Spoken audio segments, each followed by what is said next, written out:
dekat padamu, itu rinduku.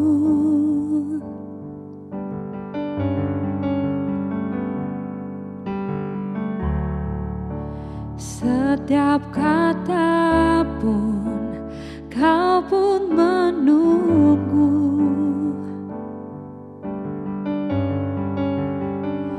Tak kusangka ku temukan satu kasih yang abadi. Kini ku datang dan ku bawa hidupku,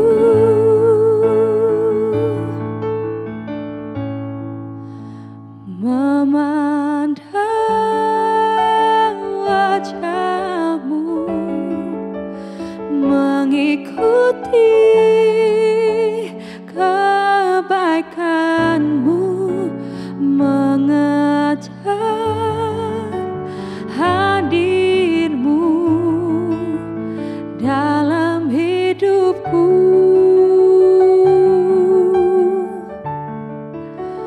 membawa sembahku, menyatakan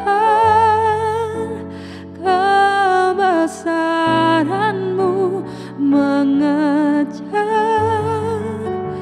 hadirmu di dalam hidupku.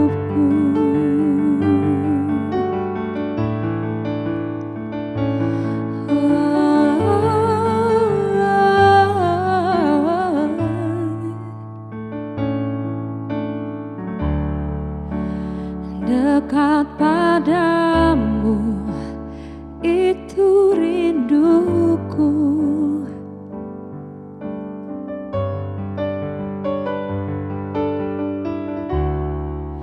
Setiap kata pun kau pun menunggu.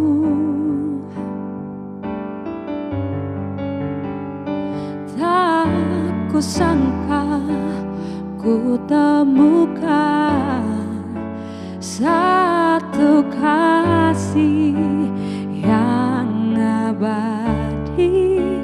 Kini ku datang dan ku bawa hidupku,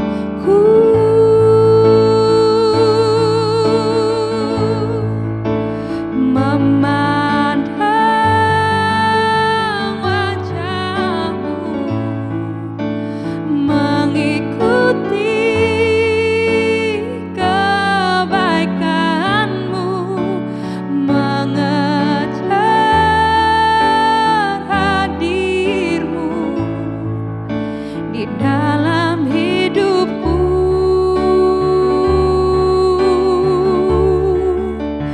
membawa sembahku, menyatakan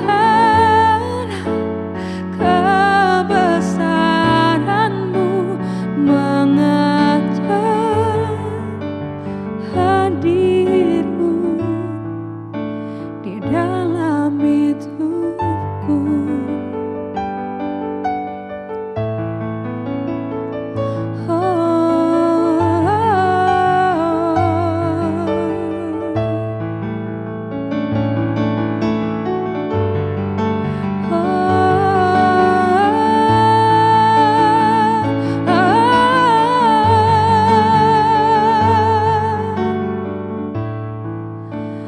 Memandang wajahmu, mengikuti kebaikanmu, mengejar hadirmu di dalam hidupku,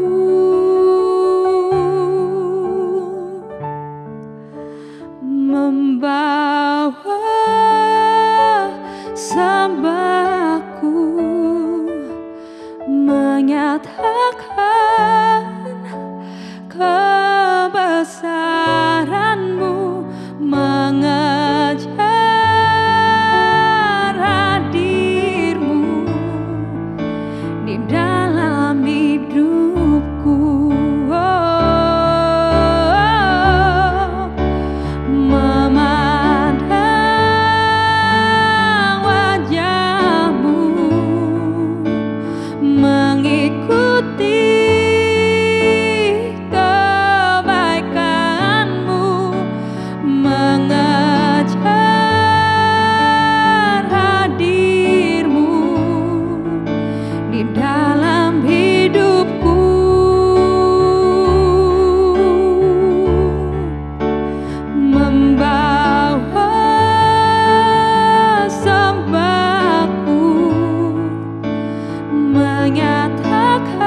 Shalom warga kerajaan, kembali kita dalam edisi Voice of Victory hari ini.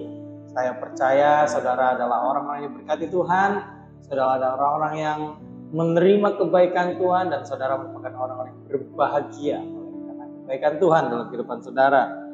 Dan kita ada di bulan September saudara, di mana bulan ini merupakan bulan yang berbicara tentang kasih yang mengubah dunia. Tapi hari ini saya akan membahas mengenai kasih yang mengubah keluarga. Amin. Sebelum kita mengubahkan dunia, kita harus menerima kasih Tuhan terlebih dahulu yang menjamah hidup kita, mengubahkan kita terlebih dahulu saudara. Dan lingkup terkecil sebelum pergi ke dunia harus dimulai dari keluarga terlebih dahulu. Keluarga merupakan satu institusi yang Tuhan ciptakan pertama kali dan menjadi hal yang sangat penting saudara ya. Bahkan sampai hari ini pun iblis masih mengincar yang namanya keluarga. Jadi menjadi hal yang penting untuk keluarga-keluarga kita, keluarga-keluarga kerajaan ini dipulihkan, diubahkan oleh Tuhan, dan harus dimulai dari kasih. Menjadi pertanyaan saudara, kenapa kasih yang mengubahkan dunia? Kenapa bukan damai sejahtera? Kenapa bukan kelemah lembutan? Kenapa bukan pengendalian diri? Tapi kenapa kasih saudara? Mari kita belajar bersama dalam kitab 1 Yohanes 4 pasal yang ke-8. 1 Yohanes 4 ayat yang ke-8 mengatakan, barang siapa tidak mengasihi, ia tidak mengenal Allah, sebab Allah adalah kasih. Dari ayat ini sudah jelas bagi kita bahwa kenapa kasih yang mengubah. Karena kasih di sini bukan kegiatan. Kasih di sini bukan sekedar cuma kata kerja. Tetapi 1 Yohanes 4 ayat 8 mengatakan bahwa kasih itu adalah pribadi. Kasih itu adalah Tuhan itu sendiri. Hanya Tuhan yang sanggup mengubahkan orang-orang di sekeliling kita. Hanya Tuhan yang sanggup mengubahkan diri kita yang keras ini saudara. Hanya Tuhan yang sanggup mengubahkan dunia. Haleluya. Oleh sebab itu saat ini kita minta biar kasih Tuhan memenuhi hidup kita. Kasih Tuhan menjamah kita. Kasih Tuhan mengubahkan hidup kita saudara, supaya Tuhan pakai kita untuk mengubah. Nah, amin. Nah, hari ini saya akan bahas ada 4 poin saudara, di mana kasih akan mengubahkan keluarga kecil, keluarga besar kita. Poin yang pertama berbicara tentang forgiveness, pengampunan. Kita harus membuka diri kita terlebih dahulu saudara, baru kita bisa mengubahkan orang lain. Kita harus membiarkan diri kita pulih terlebih dahulu.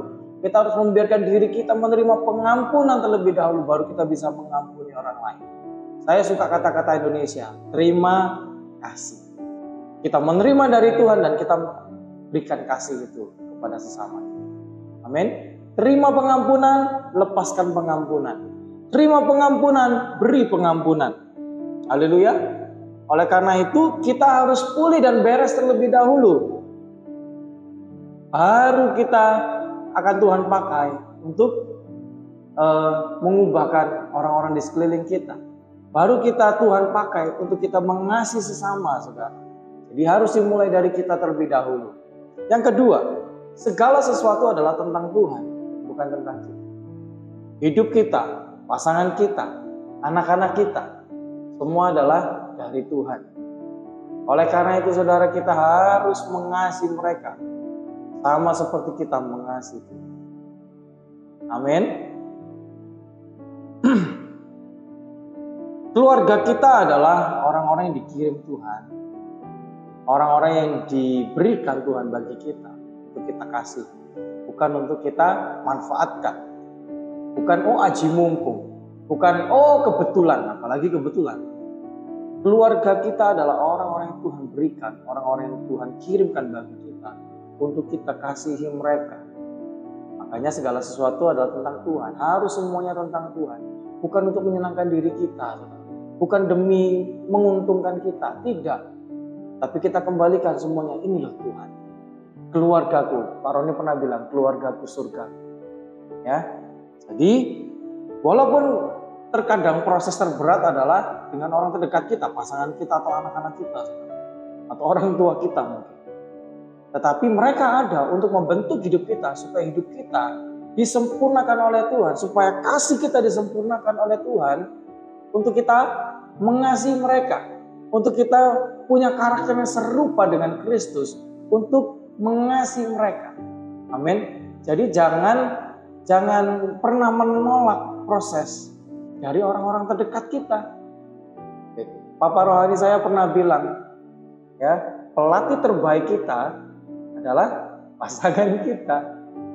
Pelatih terbaik kita yang sangat mengenal kita dan mengerti kita adalah pasangan kita atau orang-orang terdekat kita. Saudara mau tahu siapa saya? Tanya istri saya. Saudara mau tahu siapa saya? Tanya anak saya. Kalau yang satu rumah lebih besar lagi, tanya orang tua, bahkan tanya pembantu. Apakah ada Tuhan atau hantu? Nah, serem saudara ya. Apakah kehidupan kita memancarkan pribadi Tuhan, pribadi kasih, atau pribadi hantu? Nah, ini menjadi bahan perenungan kita saat ini. Yang ketiga, poin yang ketiga, saudara, kita harus bergantung sepenuhnya kepada Sang Sumber Kasih. Tidak lain dan tidak bukan adalah kita harus bergantung kepada Kristus. Dalam kitab Yohanes dikatakan bahwa tinggallah di dalam Aku, maka Aku akan tinggal. Ya, artinya Tuhan ada di dalam kita ada di dalam Tuhan. Pribadi Tuhan waktu hidup di dalam kita itu pasti melahirkan yang namanya buah roh. Firman Tuhan mengatakan, taste and see that the Lord is good. Kecaplah dan lihatlah betapa baiknya Tuhan. Orang-orang di sekeliling kita harus bisa melihat dan mengecap kebaikan Tuhan dalam hidup kita. Amin.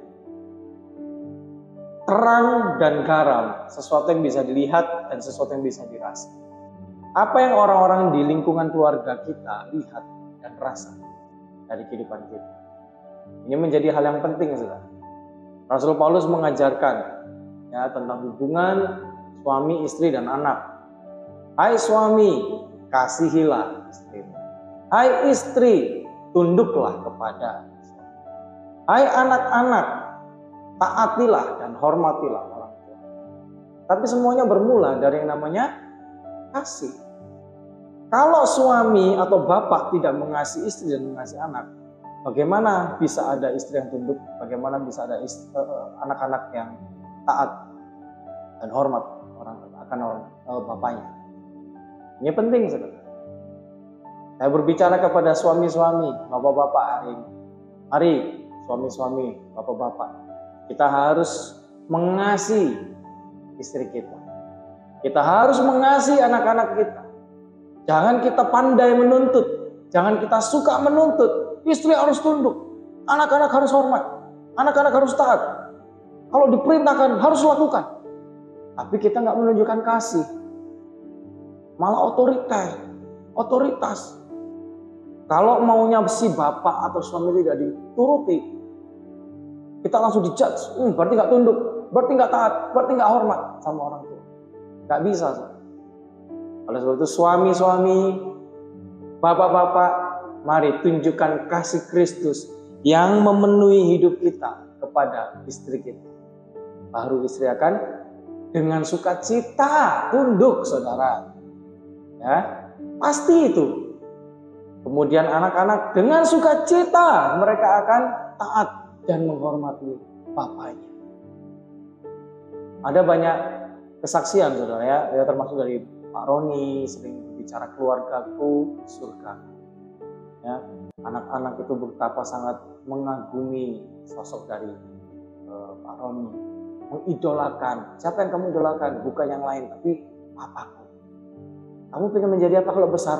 Menjadi seperti papa. Kamu ucap syukur, saudara, waktu anak saya ditanya sama gurunya, Jeremia nanti besar mau jadi apa? Anak saya yang cowok, saudara, spontan dari mulutnya, dia bilang mau jadi pendeta kayak papanya. Tuhan, saudara ya. Jadi ini menjadi hal yang penting. Peran dari seorang ayah, peran dari seorang suami harus menunjukkan kasih. supaya istri tunduk, anak-anak taat dan hormat. Amin. Nah, sang suami harus bergantung kepada sang sumber kasih. Gak lain dan gak bukan. Itulah peran seorang suami dan ayah, saudara. Yang keempat, spirit of excellence. Excellent dalam hal apa? Tentunya adalah hal melayani. Dalam sebuah keluarga, semua suami, istri, anak-anak, semua harus saling melayani. Disinilah peran pertama sebelum kita melayani keluar, saudara. Dimulai dari rumah, dimulai dari keluarga. Bagaimana suami melayani istri, istri melayani suami, orang tua melayani anak-anak. Saya jadi teringat waktu istri saya sedang mengandung, saudara. Ada satu waktu di mana istri saya gak bisa mencium bau-bauan tajam, ya, bau bawang putih atau bau masakan yang berbumbu keras gitu, saudara, ya. Tiba-tiba dia mual, bahkan muntah, saudara, ya. Peran saya sebagai suami waktu itu, oh ya udah kita beli makan di luar aja. Oh ya enggak lah, ya terserah kamu lah, masak oh. Enggak, saya enggak seperti itu, saudara. Saya melayani istri saya melayani keluarga saya yang tinggal bersama dengan saya waktu itu. Saya masak bagi mereka, ya. Saya enggak, udah kita beli aja lah. 9 bulan beli, bangkrut. Jadi saya mau nggak mau saya belajar, mau makan apa hari ini saya. Aku pengen makan ini, ya wis. Saya belajar, saudara. Saya tanya resep atau saya cari di YouTube kayak atau di mana. Saya yang masak. Saya layani istri saya. Ya kamu yang masak aja. Itu kan ini kerjasama, saling melayani, saudara. Dia kalau pagi atau kapan dia capek, ya udah saya bantu beresin, jemput anak-anak dan yang lain. Saya lakukan pekerjaan rumah, melayani istri saya. Demikian juga istri saya, apa yang saya bisa lakukan. Saya harus seperti itu. Waktu anak-anak sudah besar, kita ajari mereka untuk mereka juga mau melayani kita, orang tua. Kita didik mereka. Saya terbiasa, saudara, dididik oleh orang tua saya. Nggak pernah pakai pembantu di rumah. Ya. Mereka mengajarkan kami anak-anak mandiri. Saya bisa masak telur, saudara, itu TK. Gitu. Jadi kami terbiasa mandiri, kami terbiasa melakukan segala sesuatu sendiri. Jadi waktu saya keluar dari lingkungan orang tua, merantau, kuliah dan sebagainya, saya udah gak kaget. Kenapa? Semua saya bisa lakukan. Nah, demikianlah waktu kita berkeluarga, masuk dalam sebuah keluarga, harus bisa lakukan semua, saudara. Pekerjaan dapur harus bisa, masak air harus bisa. Hai suami-suami, ya, belajar masak air, belajar minimal masak nasi. Amin. Inilah roh yang saling melayani. Waktu kita mau lakukan ini, saudara, waktu kita mau saling melayani satu dengan yang lain, keluarga kita akan menjadi keluarga yang berbahagia. Nah, saling melayani bukan cuma sekedar di rumah tangga. Saling melayani juga bisa teraplikasi nanti di dunia pelayanan kita waktu kita di gereja. Harus excellent. Karena saya pemusik, saya di gereja mengajarkan kalau mau melayani Tuhan dalam praise and worship harus lakukan yang terbaik. Gak bisa belajar, latih berkali-kali. Untuk istilah belajar, kita gak akan pernah berhenti belajar, harus mau terus belajar. Do the best buat jemaat, lakukan yang terbaik buat jemaat, lakukan yang terbaik apalagi buat Tuhan, buat raja kita. Layani yang terbaik di tempat pekerjaan. Waktu kita melayani customer, klien, lakukan yang terbaik. Jangan setengah-setengah, jangan aras-arasan, ini bahasa Jawa. Waktu kita kuliah yang terbaik. Waktu kita belajar yang terbaik.